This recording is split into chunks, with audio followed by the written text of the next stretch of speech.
The man stays silent as he inspects his gun. Now that I have a better look at him, I realize that although his fierce scowl makes him seem tough, he doesn't look much older than me. His hair has a habit of falling around his eyes.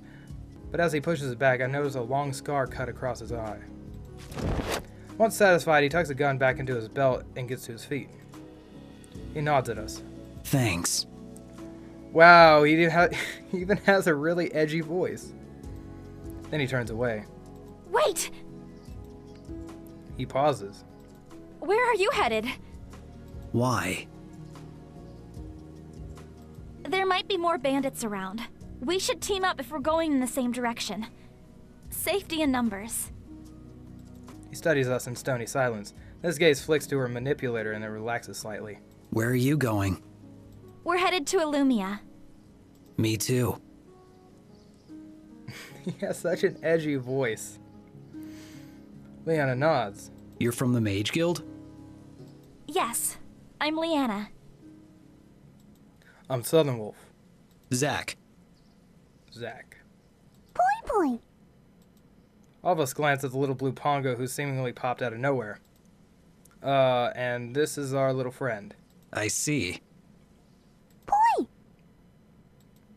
I see the Pongo blinks at Zach, who stares him down. The Pongo bounces uncertainly. Boy. Zach's unblinking stare never wavers, so the Pongo scoots behind one of my legs for safety. Now that introductions are over, let's get moving. Zach waits for us to collect our things. And once we're all set, we head back onto the road. Whoa, we didn't get to loot the bandits? I mean, they're not going to have too much, but we could at least sell their shit. Leanna and I lead the way, and the Pongo keeps pace with us, while Zach hangs a few steps behind. You know what? We're just going to go down the list if we have the chance.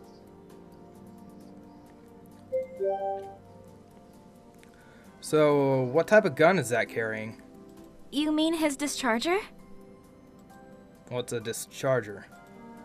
At the sound behind us, Zach raises an eyebrow and I turn to look at him. Did you hit your head or something? Leanna looks a little uncomfortable. He's not exactly from around here. Good cover. Zach crosses his arms. I see. There's a pause. So, a discharger. It's a weapon that uses crystal spheres to power it. So it is a gun. Maybe? The spheres are the bullets. Well, it's kind of like the magazine in some sense because it's used to fire the bullets. Or in this case, bolts of energy. Leanna looks uncertain. Although it makes sense in my head, and I can see why she might be confused. Never mind, I got it, thanks. Sure. She smiles. I feel Zach's gaze on me, but his expression is hard to read. We're gonna ask about her speed. Leanna, I saw you during the fight. How were you able to move so fast? Oh, I cast wind magic to manipulate my movements. Oh, that makes sense. Oh, so it's like putting on a speed buff. They're small adjustments, like shifting the draft to move me forward, or using a breeze to help lift me during jumps. Yes, that's exactly what we said. Damn, that sounds awesome. She grins. The next time you're lagging behind, I'll use my wind to give you a little boost. You know what? I don't know if to take that. I don't know how to take that. That would be amazing. I can already imagine myself running like the wind. Leanna seems to be pleased by my reaction. So, Zach, how did you know about the Mage Guild? How did Zach know you're in the Mage Guild? He saw my emblem. Your emblem? You mean your emblem? She shifts her arm up and points to the sigil on her manipulator. What exactly does the Mage Guild do? We investigate any type of magical anomaly. The Mage Guild in Havengard is actually headquartered in Illumia. Okay, that's good to know. So it's like the main section, or the home office of the Mage Guild. There we go. Sort of like a police force? Lena furrows her brow. Police? Like how detectives go out into the field to solve mysteries. A little like that. I mean, you could have said, like, guards. You could have said guards. That would have probably been a better... Never mind. Now it makes sense why both the guards at Meadow Hill Village and Zack relaxed upon seeing Leanna's emblem. Well, it looks like the guards were telling the truth. There definitely are bandits on this road. Yeah. There's something in her voice which makes me think she doesn't completely agree. What is it? It's just, well, for bandits, they were pretty well equipped. She stares hard at Zack, but he doesn't react. What does that mean? Are they not bandits? Then it continues to look at Zack. I'm not sure. They were bandits. Okay, so we can totally trust this guy. They were bandits. She looks sharply at Zack, obviously caught off guard. Sure. She seems completely convinced. That didn't sound too convincing. The subject drops, but I still feel a little uneasy. If those guys weren't bandits, then who were they? And why were they attacking Zack? I think the better question is, why do you care? The question circles in my mind as the conversation lulls into silence. Leanna leads the way and she seems to have something on her mind. Zack trails from behind. He remains on heightened alert. We traveled together for quite some time with no further interruptions. I can feel my legs starting to burn from all the walking. Leanna squints at the sky. We should make camp before it gets dark. Zack nods. There's a good spot up ahead which hides us from view. It'll still give us visibility on any intruders, though. Sounds good. Zack leads the way and soon we reach the clearing. The three of us get to work setting up camp. I roll up my bedroll near the campfire and notice how thinly it spreads out on the ground.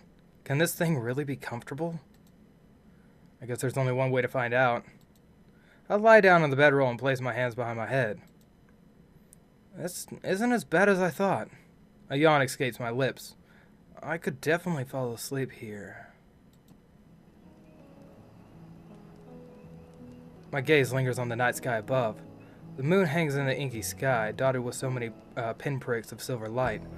They sparkle vividly as if trying to chase away the dark. I breathe out a breath of wonder. I never knew that the stars could shine so brightly. I tried to pick out a few constellations, but the star patterns above are unfamiliar. What are you looking at? I quickly sit up at the sound of Leanna's voice. She holds two steaming bowls in her hand. I accept one of the bowls with a smile as she sits beside me. Just admiring the sky. This place is really beautiful. Back where I live, you don't get to see that many stars. How come? Light pollution. Our cities are filled with so much light that it drowns out the stars. Leanna gazes thoughtfully at the sky. Right. It's a little harder to see the stars in town than it is out here. I shake my head. That's not the same. Some nights I don't see the stars at all.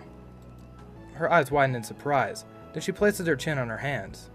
A night sky without stars. She looks at me. What's your world like? Let's go with the first option. It's really different. We don't have any magic, but we have a lot of technology instead. What sort of technology? Things like cars. What's a car? Should have seen that coming. I mean, it's a means of transportation. With a car, we could have made the journey from Meadow Hill Plains to Meadow Hill Village in half an hour instead of half a day. Leanna looks intrigued. You have an animal that can travel that fast? No, it runs off gas or electricity depending on what type of car you have. Well, some cars are named after animals, so... I mean, technically, you could have explained it like that.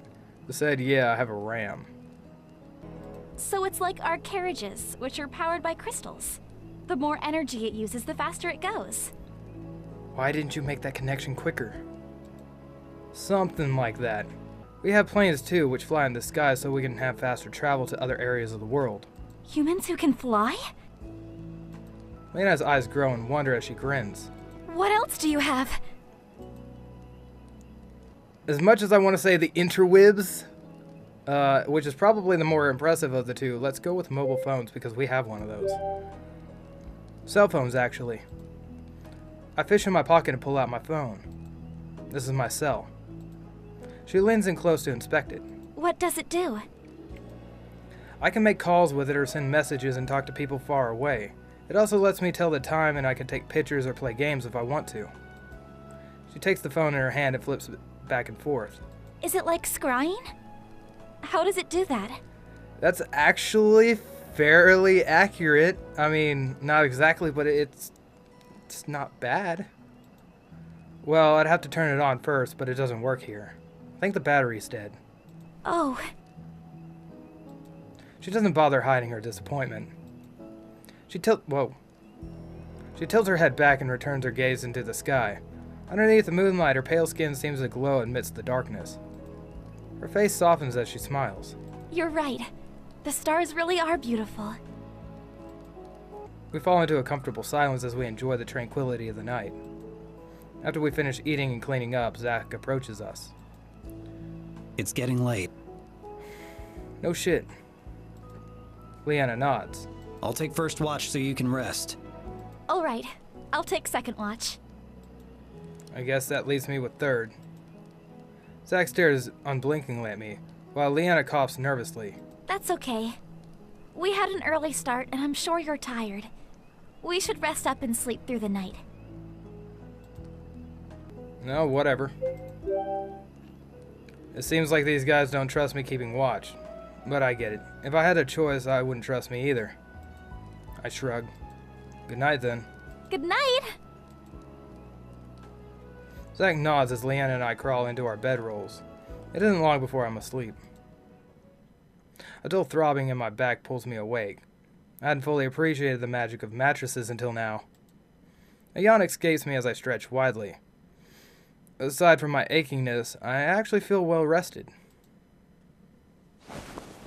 Wow, I was expecting an encounter. Oh well. I sit up and glance around. Zach leans against a tree with his head down, his hair covering his eyes, though I can't tell if they're open or closed. If I had to guess, he's asleep. Regardless, his hands rest on the handle of his discharger. Creepy. Looking around again, I fail to spot Leanna. Where'd she go? I think I hear a cry in the distance. Is that her? I should go investigate. Yes, please do. Crossing over the hill, I see Leanna practicing in an open field. She grips her blade in a fighting stance. Her face is stern with concentration. Ha! She swings her blade in a high arc, ending with a graceful spin. Judging by how fluid and accurate her motion is, it's clear that she's dedicated many years to perfecting her craft. Her hair whips around as she turns, but never seems to blow in her face. Even with heavy armor, her movements are still nimble, as if she's wearing no armor at all.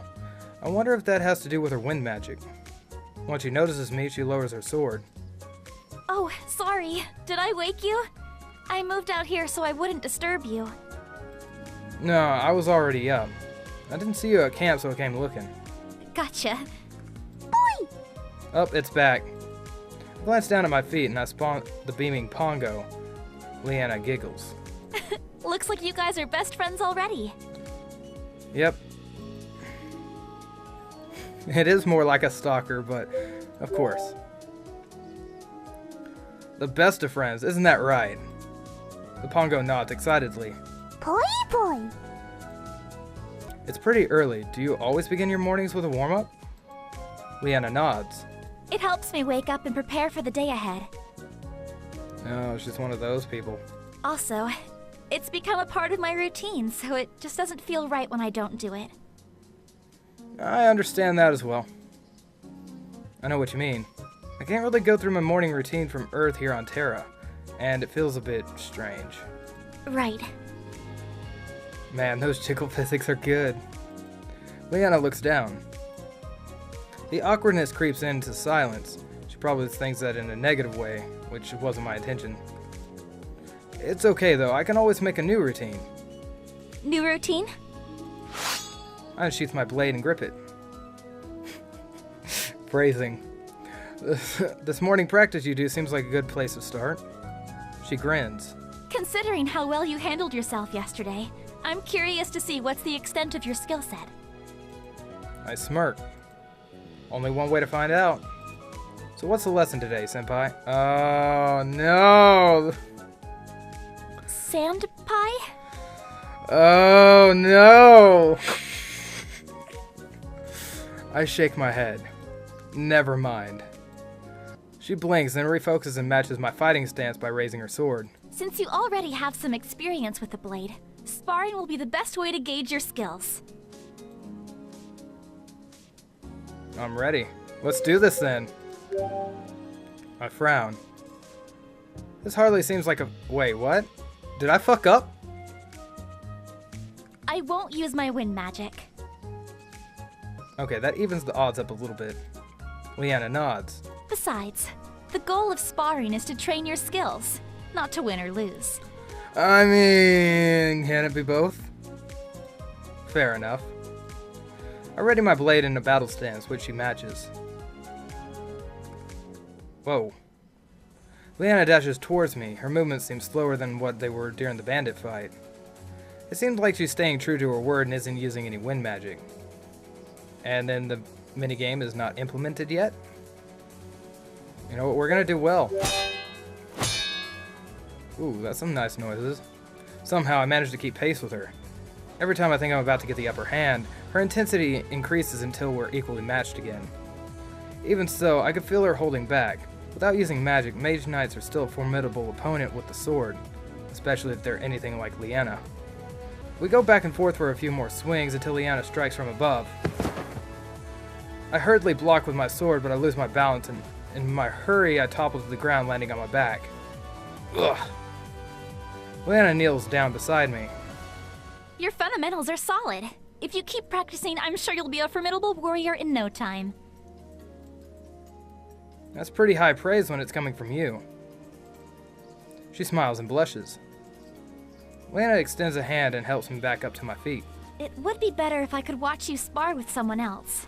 That way, I can see your movement from different angles and give you better feedback. That is true.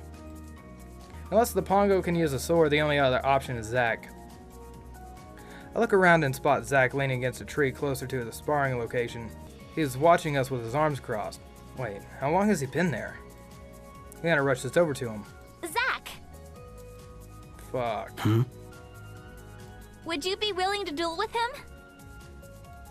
She points to me. Who other him is there? I'd like to get a better look at his technique. He merely stares at her. Oh, right. You need a blade. Leanna hands the blade over to Zack. He takes it from her and inspects it. What are the rules of the duel? Standard spar. Be the first one to knock your opponent to the ground. Zack nods and heads towards the field.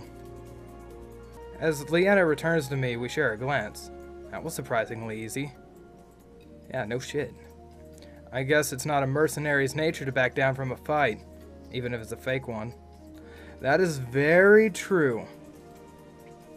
Are you two ready? I step a decent distance away from Zack and ready my blade. Yep. Zack continues to stand there. I look at Leanna again and she just shrugs. He nods. Okay, begin! I rush forward. Of course he shoots us, what a dick!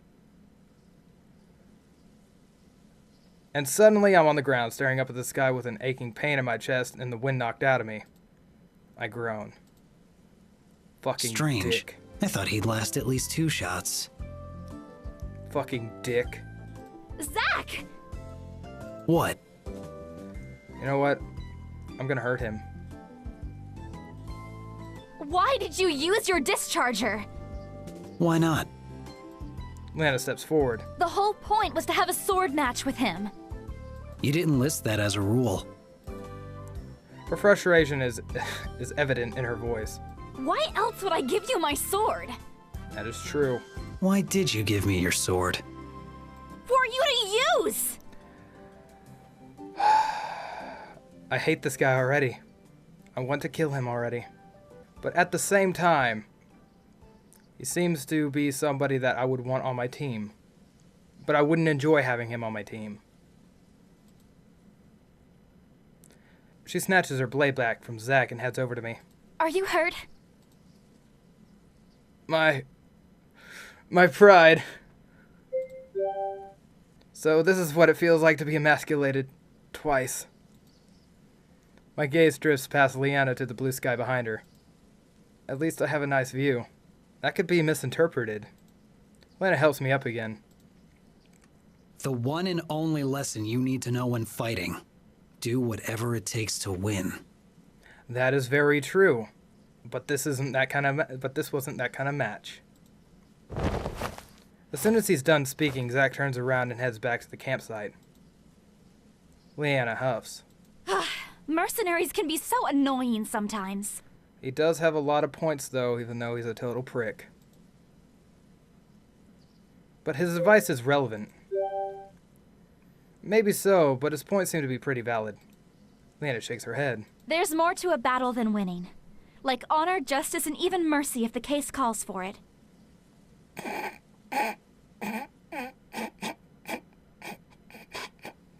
Okay. The last thing you want to do is forget who you are and turn into your enemy. Anyway, I think we've had enough practice for one day. We should pack up and continue on our journey. I nod and follow Leanna back to the campsite. We pack up our things and clean up the campsite, then we continue our journey. As we walk, we slip into a comfortable silence. Zack lingers behind Leanna and I while the Pongo returns to its usual spot on my head. After a few hours, it doesn't feel like we're getting any closer. Are we there yet? We'll need to stop at Raven Pass to restock and spend the night. But if we continue to make good time, we'll reach Illumia by midday tomorrow. Damn. One more day of walking? If only I'd brought my BitFit. Wow. Then I would have my daily steps done for a lifetime. Oh, don't even start. An average day of work, I gotta walk at least 10 miles. Now, I say 10 miles, but that might be a little bit hyperbolic, but only slightly. By mid-afternoon, we arrive at the gates of the settlement, even smaller than Metal Hill Village.